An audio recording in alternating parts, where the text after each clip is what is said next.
주간 내부 크러쉬, 마침내 복면을 벗은 국정교과서에 대한 이야기를 나눠보겠습니다. 새학기를 앞두고 더욱 관심이 큰 이슈인데 박근혜 대통령이 바르게 역사를 배우지 못하면 혼이 비정상이다라는 유명한 어록을 남겼을 정도로 집권 후반기의 주요 정책이었습니다. 누구 혼이 비정상인지 이제 온 국민이 압니다. 그분의 혼을 비정상으로 만들었던 그 역사를 지금 우리 애들한테 다 가르치겠다는 거죠. 그게 가장 큰 문제고, 국정화라는 발상 자체예요.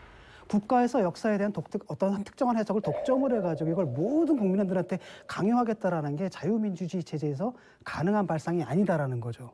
최초로 국정화가 도입된 게 유신헌법과 더불어가지고 유신 독재와 더불어서 들어온 거고, 그때 이제 우리가 맨날 배웠던 게 뭡니까? 국민교육헌장, 이거 외우던 시절.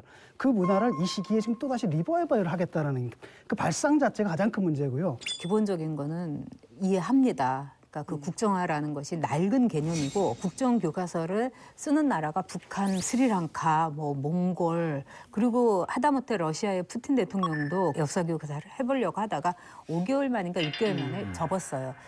이거는 뭐냐면은 누구든지 역사 해석을 독점할 수는 없는 거예요. 서로가 양쪽의 날개로 이쪽 이야기 저쪽 이야기를 통해서 올바른 국가 관, 이거를 이제 후세들에게 이제 가르쳐야 되는 거죠.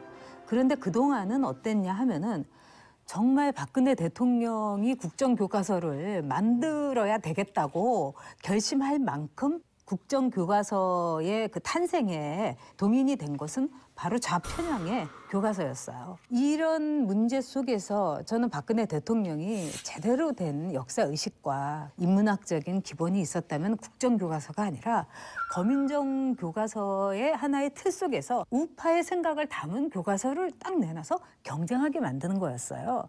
그게 정답이에요. 근데 국정화 교과서 하니까 박근혜 교과서, 또 아버지에게 바치는 곡물과등 교과서, 이런 비난을 받게 만든 거예요.